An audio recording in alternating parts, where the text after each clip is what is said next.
Radio 2. Time now to join Roy Hudd as he continues the Al Bowley story, They Called Me Al.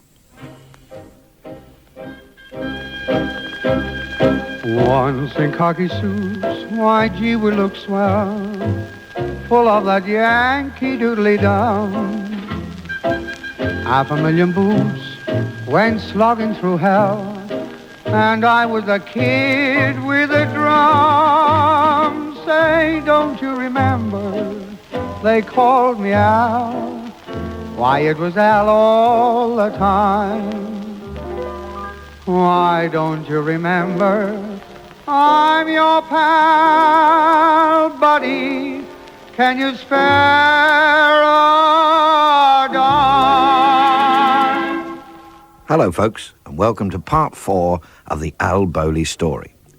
Last time, we left our hero, 5 years after leaving his native South Africa and playing, fighting, loving and crooning all over the world, in the #1 spot in London. He was the vocalist with the hottest band in Britain, Fred Elizalde's, at the Savoy Hotel, London. For Al, his dreams had come true. Sun is shining and skies are blue. Life's just wonderful when you're two. Living in Clover, thrilling all over with love. It's the season for love, I guess. We've a reason for happiness. Living in Clover, thrilling all over with love. You're the one I've had my eye on ever since the day I fell. Honestly, it's not a trial. You know me too well. Pack your luggage and trust to me. We'll raise Cain and the family. Living in Clover, thrilling all over with love.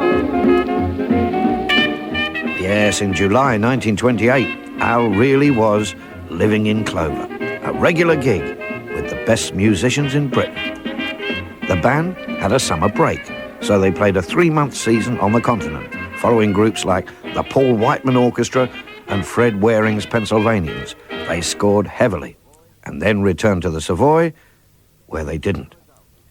Fred Elizalde, the jazz-mad Spaniard, wanted to play hot music, like this, one of the first recordings the band made in this country, with Al providing the rather garbled vocal refrain. I could show the world how to smile, I could be glad all on the while. I could change the grey clouds to blue if I had you. I could change the old days behind, leave all my pals, I'd never mind. I could start my life all anew if I had you. I could climb the snow-capped mountains, sail the mighty ocean wide. I could cross a burning desert if I had you by my side. I could be a king, dear, uncrowned, humble or poor, rich or renowned. There's just nothing I couldn't do if I had you.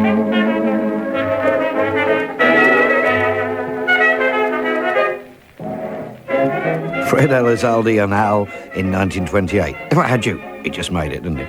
It's still good, I think, but difficult to imagine the old buffers who were the Savoy's clientele tottering around the dance floor to that. They complained to the management, and the management complained to Elizalde. His band were broadcasting from the Savoy, and the listeners complained to the BBC, and they in turn had to go at Elizalde too. Fred, with all the aristocratic disdain of a Spanish waiter, said, in effect, if you don't like it, tough. The powers that be didn't like it, and it was tough on Elizalde. His contract wasn't renewed. It was tougher still on the band and Al. Fred stamped his foot, left the country and his band. After just 18 months in the city of his dreams, Al was on his uppers. Years later, he told the press, "For several mornings, I stood on a corner near Piccadilly Underground and sang softly to the passing crowds. Sometimes a word of sympathy was given, with an odd copper or two, but nobody knew me. I pulled my coat collar up around my ears in case I should be recognized." When you wish upon a star, makes no difference who you are. Anything your heart desires will come for you.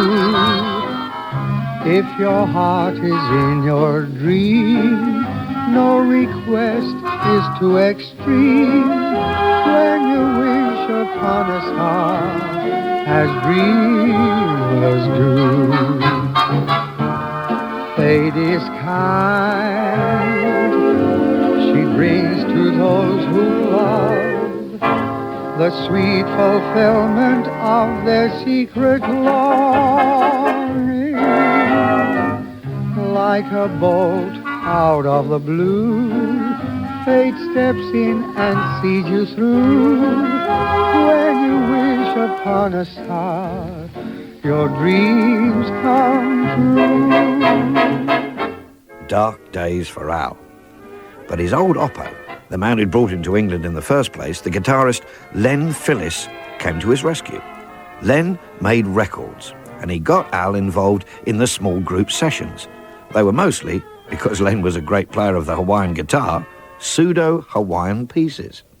They called the groups they assembled any name that came into their fertile brains.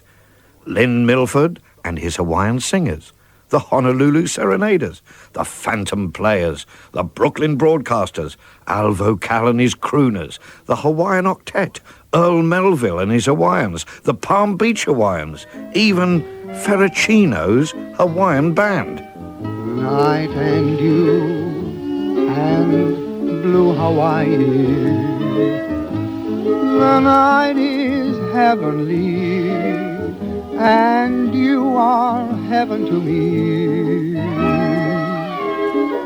Lovely you and blue Hawaii, with all this loveliness, there should be love.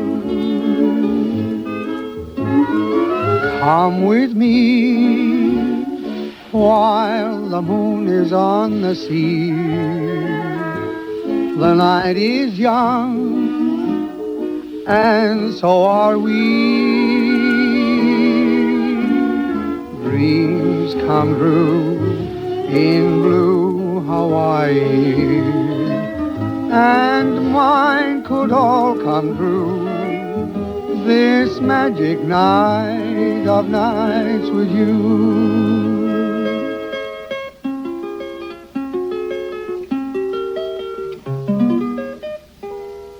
Perfume in the air and red flowers everywhere, and white shadows we could share at Waikiki. A sky full of stars and soft faraway guitars.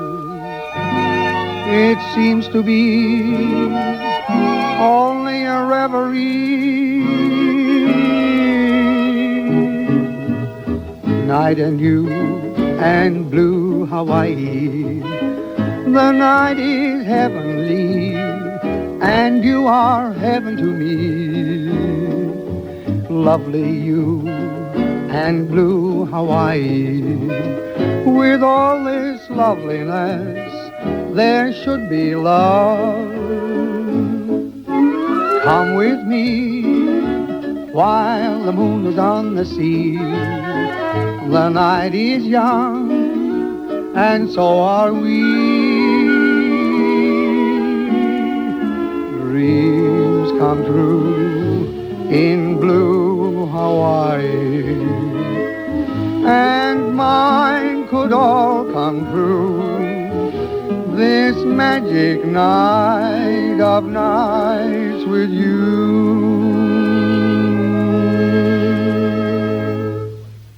Still, no one is exactly sure how many recordings by those legendary groups Al is on. At the beginning of 1930, Len Phillis had another idea, a variety act called the Blue Boys. Himself, Al, and newly arrived in England, that old sparring partner of Al's, Edgar Adler. Now, anyone who's listened to our first three programmes would have known they were heading for trouble. Eddie and Al were chalk and cheese. Adler, the organised, forward-planning businessman, and Bowley, the happy-go-lucky, live-for-the-moment muso. They'd worked together since their boyhoods in South Africa. They'd fought, partied, and got together again more times than Burton and Taylor, but they both respected each other as musicians. Len Phillis seemed just the man to keep them together on stage and apart off. All seemed fine. And then came the fly in the ointment. An American-Italian, well-known West End musician, Al Starita, joined the act. Now, both Als had fiery tempers, and this time, Al B left Eddie Adler alone. There'd been an act for about 6 weeks, with a good summer season on the cards when, as Eddie Adler said, I discovered the two Als in a dressing room. Starita had a bottle in his hand, and Bowley had a knife at Starita's throat. Led by Len and Eddie, the Blue Boys threw in the towel.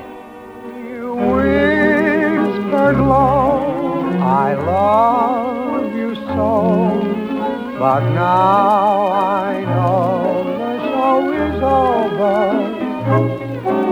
So why pretend you're still my friend? This is the end, the show is over. I took a part of the fool in a play. You whiled a few lonesome evenings away. There's someone else you long for now. I'll take my bow, the show is over.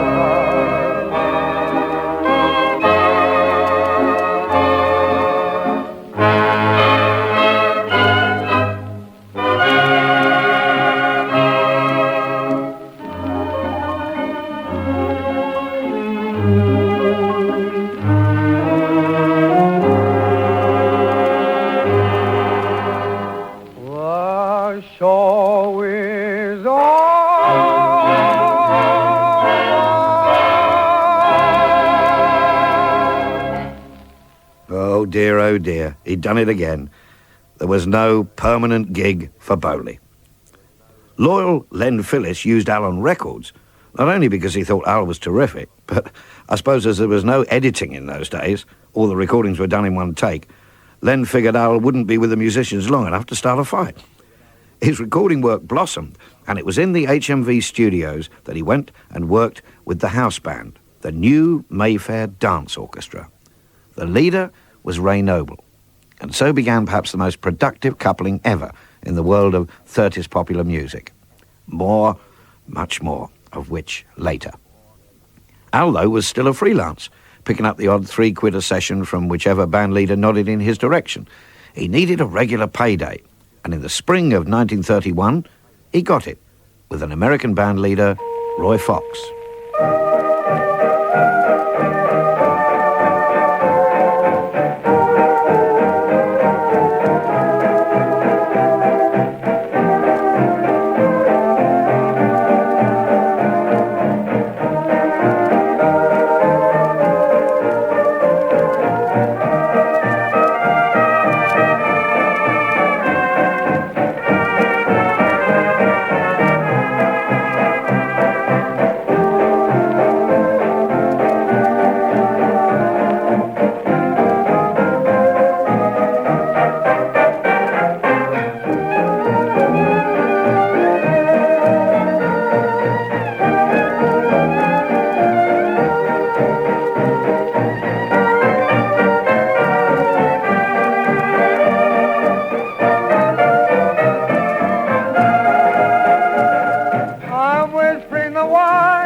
Whispering so no one here can hear me. Each little whisper seems to cheer me on. I know it's true that there's no one but you. You're whispering just why you'll never leave me. Oh, baby, don't you leave me. Whispering just why you'll never grieve me. Whisper and say that you believe me. Whisper that I love but you. Roy Fox's signature tune, Whispering. And how did Al get the singer's job with him at Piccadilly's posh new Monsignor restaurant? Well, as with every bit of the Bowley biography, you have a choice. Al said he'd heard Fox wanted a vocalist, played in one of his Noble recordings, was told, I'll let you know. The kiss of death. So with his last £3, he took Roy Fox and his missus to lunch. After they'd eaten 3 quids worth, Al leapt onto the bandstand, sang 3 numbers, and Roy Fox jumped up and down and said, "You get the job." Roy Fox himself, the rotter, said in his autobiography, Al, with Lou Stone at the piano, auditioned for him, and he said OK. I like Al's story better. Sunny days, never let the darkness fool you. Smile with those bright sunny days. Sunny days, laugh and shout out hallelujah. Smile with those bright sunny days. Why wear a naughty old frown? Why let the blues get you down? Oh, sunny days, you've got something coming to you. Smile with those bright sunny days. Yes, the sunny days were here at last. Al had a regular job. The Monsignor was the swishest joint in town. It was built by the man who ran Dulce's shoes, really just for his personal guests. Everyone who was anybody was seen there. Roy Fox's band broadcast every week, and suddenly people knew the name Bowley. His life must have been wild at this time, recording all day, broadcasting, rehearsing, and playing live till the early hours. Little man, you're crying, I know why you're blue. Someone took your kitty car away. You better go to sleep now, little man, you've had a busy day. Johnny won your marbles, tell you what we'll do. Dad'll get you new ones right away. You better go to sleep now, little man, you've had a busy day. You've been playing soldier, the battle has been won. The enemy is out of sight. Now come along there, soldier, put away your gun. The war is over for tonight. Time to stop your scheming, time the day was through. Can't you hear the bugle softly say, time you should be dreaming, little man, you've had a busy day. Al could take the pace, but Roy Fox couldn't. He was ordered a complete rest. He went to Switzerland and left the band with Al's audition pianist, Lou Stone. Now, Lou Stone was the man who was to put British bands right in the spotlight, and the first fella to arrange songs especially for Al Bowley. Our Al was on top of the world. He was well known and popular, especially with the ladies. A contemporary, the trumpet player Nat Ganella, said, "At the Monsignor, he could virtually have had his pick. We had debutantes, daughters of the rich, and even foreign princesses, all giving Al the come-on. And who did he fall for? A lady who, again, according to Nat Ganella, was a lovely bird, but had a reputation."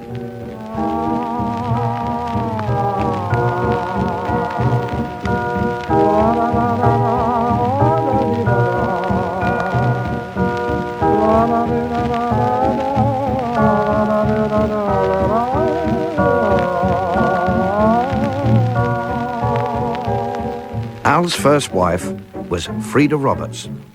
She was a nightclub hostess. Nat Ganella introduced him in the early hours of the morning at Lyons Corner House, and the effect was electric. They were married 7 days after they met.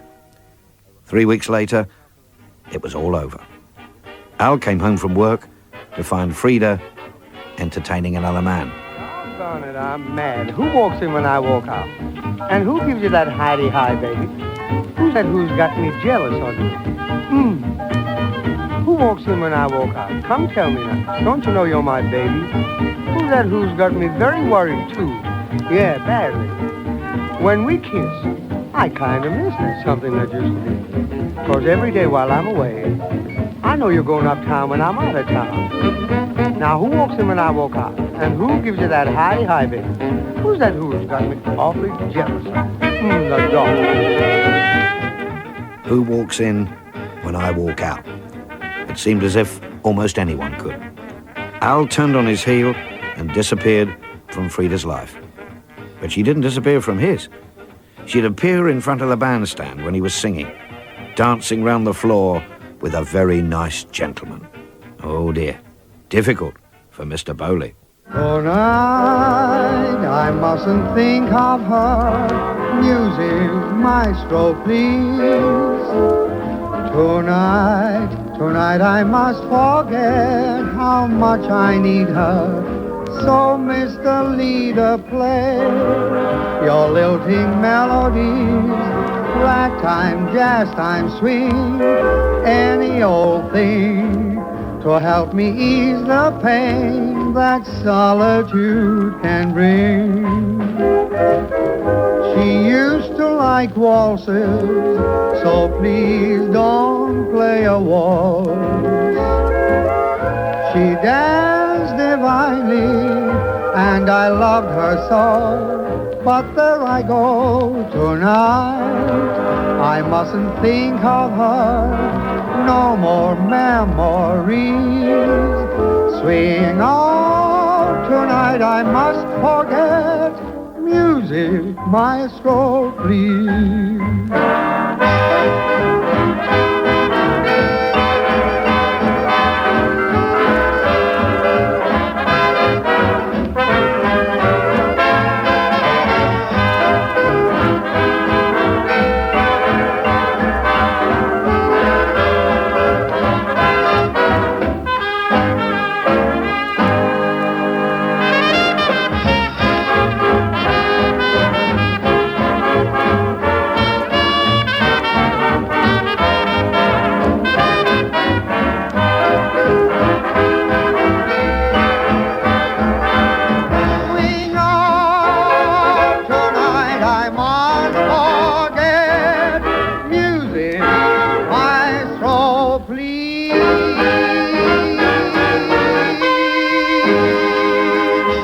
Frida was last heard of in 1951, working in a convent as a cook.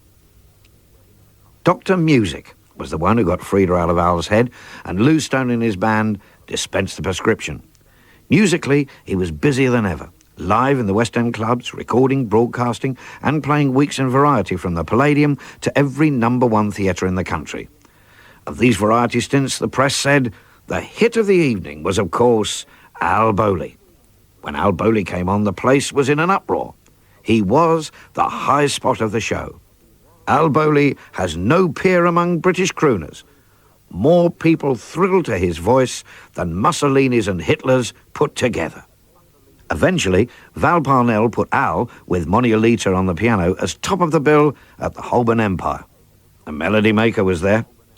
On Monday night, September the 11th, 1933, fully half an hour after the Holborn Empire had closed, there was an extraordinary scene in Holborn when a mob, mostly women, besieged Al Bowley for his autograph around a sand bin, on which he was perforce made to write his signature.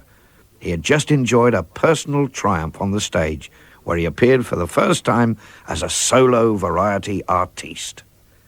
They finished their report by saying, also on the bill was a coloured trumpeter, Louis Armstrong. Where could Al go from here? You ought to be in pictures. You're wonderful to see. You ought to be in pictures. How beautiful you would be. Your voice would thrill a nation. Your face would be adored. Why, you'd make a great sensation with wealth and fame, your reward. And if you should kiss the way you kiss when we are all alone, you'd make every girl and man a fan worshipping at your throne. You ought to shine as brightly as Jupiter and Mars.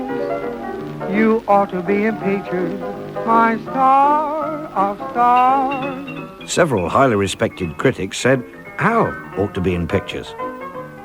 He did make a couple of fleeting appearances, but they are typical of a lot of our 30s films. Pretty duff. You're lovely as a Crawford, like Davis, you're a gay. You surely should be offered a big starring part right away. You're sweet as a gainer, and you're as hot as the gal named West. You'd make even Garbo jealous if you took a movie test. You ought to dress like Clover and ride in big motor cars. You ought to be in pictures, my star of stars. Al had done just about all he could do here, but he nurtured one golden dream, a trip to the musician's Mecca, America. And suddenly, it was on the cards. You're as handsome as a gable and healthy as Mix. You surely should be able to photograph like Richard Beeks. You surely should sing like being in a way that is nonchalant. You've got more than Barrymore, and what more could a person want? You ought to dress like Powell and ride in sporty cars. You ought to be in pictures, my star of stars. His greatest admirer, Ray Noble, had been asked to form an American band. Ray said, OK, but insisted he be allowed to take with him his drummer, Bill Harty, and his favourite crooner, Al. Ray Noble said about Al, I got along very well with him. He was absolutely a very simple man. Everything for him was either black or white. When he loved, and when he hated, he hated. And if he hated you, then off came the coat and he was ready to go. But with a little tactful handling, he was a charming fellow. And that's where we leave it for this time. Our hero, the big swoon of Britain, about to knock the Yanks. To be continued.